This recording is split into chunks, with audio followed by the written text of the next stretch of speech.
अस्सलामुअलैकुम जी। मैं गरीब आदमी हाँ जी। 2 बेटियां ने मेरिया। दर्जिया का काम मैं करता सी, फालिज का मरीज हो गया सा। हाँ जी, जो मेरा थोड़ा अल्लाह ने एक बेहतर किया तो लगा कि मेरा कम मेरे को नहीं भाई।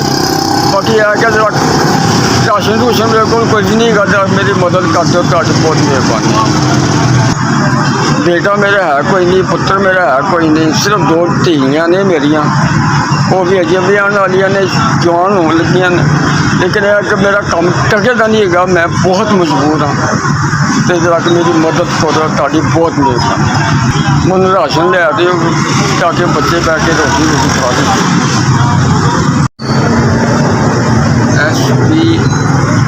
SBS अल्लाह पाक तुसी मेरे ते आसान किया, मेरी मदद की। अल्लाह पाक सानू सेहत देवे, इज्जत देवे। SBS अल्लाह पाक तुसी 7,000 की मेरी मदद की। अल्लाह पाक सानू तरक्की देवे, ढेरों ढेर सानू इज्जत देवे, सेहत देवे। तुसी मेरी मदद की, अल्लाह पाक साडे ते अपनी रहमत करे।